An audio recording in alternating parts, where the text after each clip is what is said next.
नमस्कार दोस्तों, be your own astrologer के नए अध्याय में मैं मनीष कुमार आपका फिर से स्वागत करता हूं। आज मैं आपके समक्ष एक बहुत ही इंपॉर्टेंट टॉपिक लेकर आया हूं, जिसका नाम सुनते ही अच्छे अच्छों के पसीने छूट जाते हैं। जी हाँ, आज हम बात करेंगे राहु और केतु के बारे में। अक्सर कुंडली देखते समय लोग मेरे से पूछते हैं कि उनका राहु कैसा है, केतु कहीं नुकसान तो नहीं पहुंचाएगा, इनसे कैसे बचा जाए, इनके क्या उपाय हैं। परंतु हमें घबराने की बात नहीं है। राहु और केतु अगर कुंडली में अच्छे प्लेस्ड हैं तो रातों रात ये किसी को रोड से उठाकर करोड़पति बना सकते हैं। तो आइए आज की इस वीडियो के माध्यम से हम सीखेंगे कि राहु और केतु कुंडली के किस भाव में बैठेंगे तो योग कारक होंगे या फिर मारक होंगे। तो आइए शुरुआत करते हैं। आप किसी भी लग्न कुंडली को उठा लीजिए। एग्जाम्पल के तौर पर मैं यहां एक कर्क राशि की कुंडली ले लेता हूं, जिसके सेंटर में यानी फर्स्ट हाउस में 4 लिखा होगा।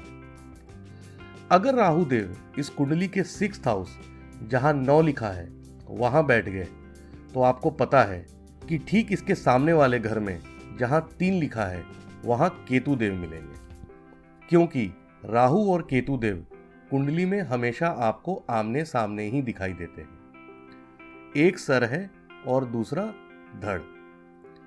तो केतु देव इस कुंडली के 12th हाउस में बैठ गए।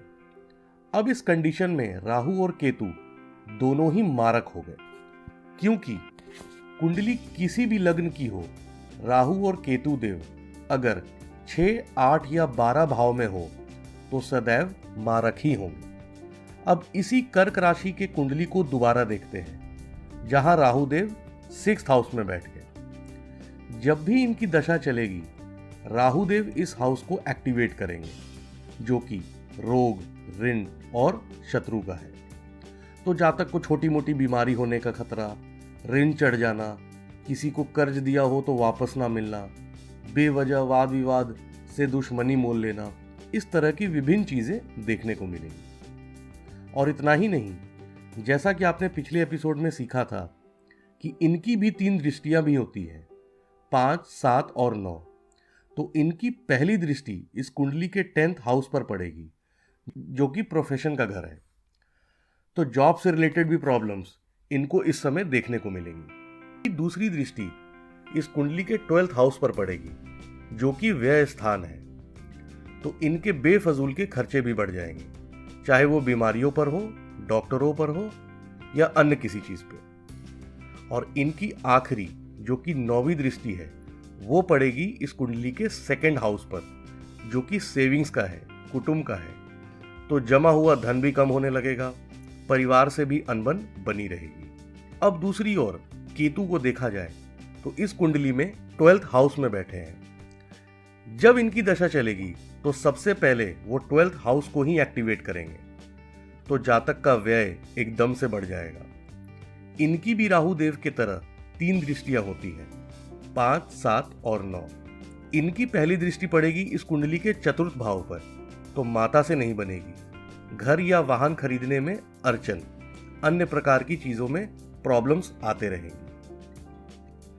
अब इनकी दूसरी दृष्टि पड़ेगी इस कुंडली के 6th हाउस पर, तो शत्रु, रोग और ऋण इनमें ही फंसे रहेंगे।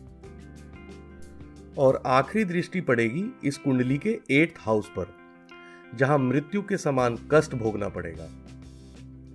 अब बात करते हैं, जब राहु और केतु कुंडली के 6, 8 या 12 भाव को छोड़कर किसी भी अन्य भाव में बैठते हैं तो क्या होगा।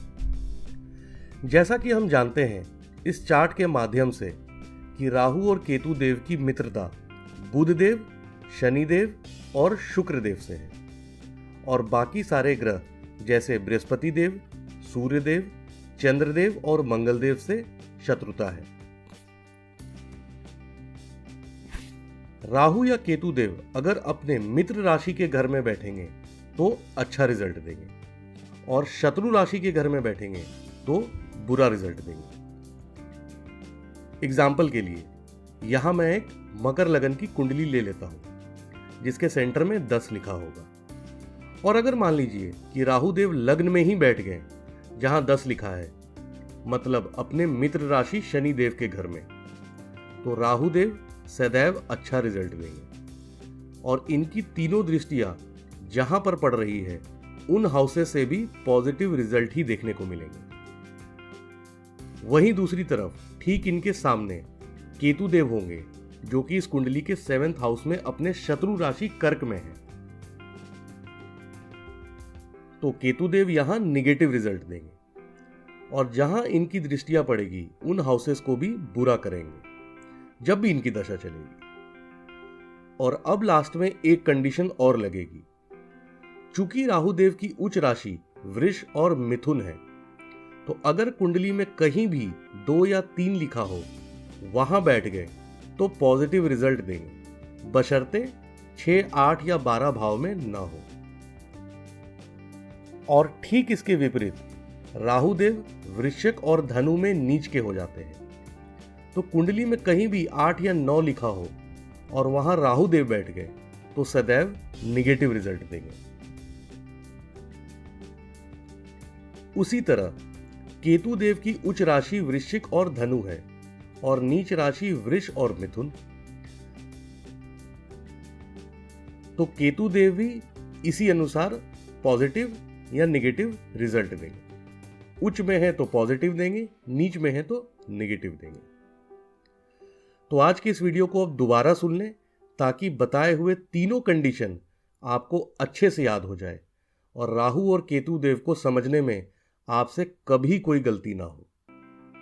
अगर आज की इंफॉर्मेशन आपको अच्छी लगी हो तो वीडियो को प्लीज लाइक जरूर करें और अगर इस चैनल पे पहली बार आए हैं तो इसे सब्सक्राइब जरूर करें और साथ में बेल आइकन को प्रेस करें ताकि मेरी अगली वीडियो का नोटिफिकेशन आपको मिलता रहे। धन्यवाद।